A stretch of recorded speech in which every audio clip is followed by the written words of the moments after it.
India TV crime alert.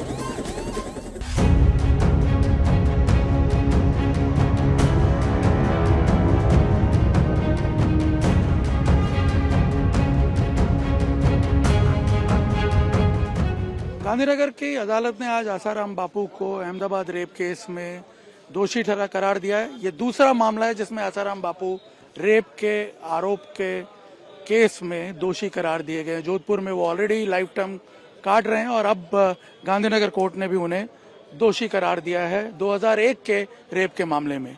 हमारे साथ RC Kotekar साहब हैं, सीनियर काउंसिल, जो अपियर हो रहे थे विक्टिम की तरफ से, सरकार की तरफ से।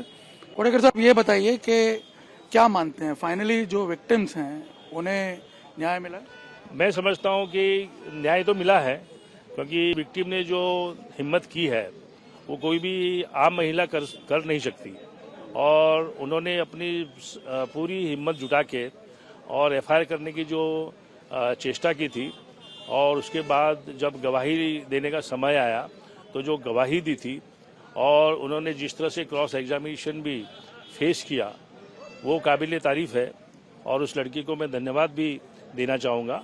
उस लड़की की गवाही के आधार पे ही कोर्ट ने माना है कि इसको दोषित करार किया जाए। बात सही है आपकी, लेकिन आपको पता होगा जिस वक्त ये फरियाद हुई थी 2013 में, तब काफी सवाल भी उठे थे इसके टाइमिंग को लेकर के, क्योंकि मामला था 2001 का और करीब 13 साल बाद फरियाद हुई थी।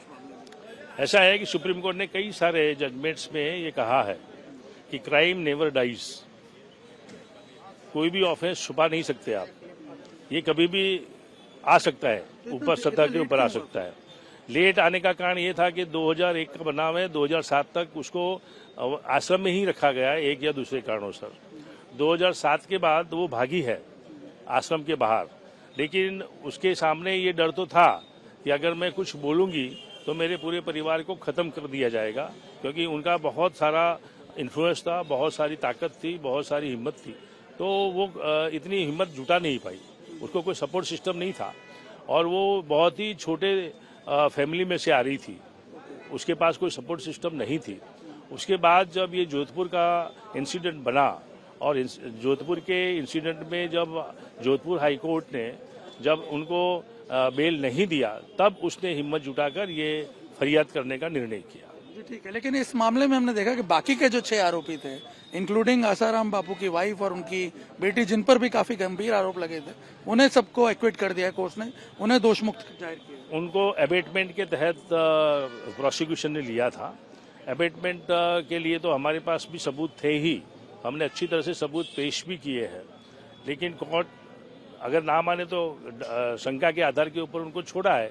तो हम देखेंगे, एग्जामिन करेंगे, उसके बाद लीगल डिपार्टमेंट को हम अपना ओपिनियन भी भेजेंगे। केस काफी विवादों में रहा, जब केस चल भी रहा था तब भी हमने देखा करीब 3 एक्यूज जो थे वो गायब हो गए, 2 की तो हत्या ही हो गई। इस विटनेस थे, माफ कीजिएगा, उन 2 की तो हत्या हो गई थी। तो क्या इन पहलुओं को कोर्ट ने कॉग्निजेंस लिया है? बिल्कुल कॉग्निजेंस लिया है, क्योंकि जो अखिल गुप्ता थे, जो हम कह सकते थे कि वो मेन, मैं ऐसा इसलिए पूछ रहा हूँ क्योंकि ये लोग जो आरोपी हैं ये इन सब मामलों में तो कहीं इन्वॉल्व नहीं थे, ऐसा कहीं निकल करके सामने नहीं आया था। नहीं, ये सब जैसे कि भारती बेन इसके आरोप में आती है। जैसे अखिल गुप्ता कहता है कि भारती बेन इस लड़की को लेकर यहाँ आसाराम की कुटिया में आई थी। नहीं, इन पे जो हमले हुए हैं उनकी बात कर रहे हैं। नहीं, हमले की जो बात है वो एक इंडिपेंडेंट समझो कि इंसिडेंट हुआ, जिसकी अलग अलग एफआईआर हुई। वो समझो कि जो है वो वन ऑफ द सर्कमस्टेंसेस है, वो अलग केस चला, अलग केस डिसाइड होगा। लेकिन जैसे कि मेन साक्षियों को, अगर मेन गवाहों को आपने एलिमिनेट करने की जो कोशिश की है, तो वो भी एक बहुत बड़ा संजोग माना जाएगा कि ऐसे केसों में इन लोगों ने क्या है कि गवाही को नाश करने की कोशिश की है जी। तो ये भी एक बहुत बड़ा संजोग है जी। तो अब क्वांटम ऑफ पनिशमेंट कल डिक्लेयर होगा, तो क्या लगता है, क्या कंक्लूजन होगा इसका, क्या आप लोग डिमांड करेंगे? देखो, प्रावधान तो लाइफ का है, दूसरा प्रावधान 10 साल का है, और तीसरा प्रावधान 10 साल से कम का है। जब 10 साल से कम का प्रावधान होता है तो उनको रीजंस देने पड़ते हैं कि इस रीजन से मैं 10 साल से कम का प्रावधान दे रहा हूँ।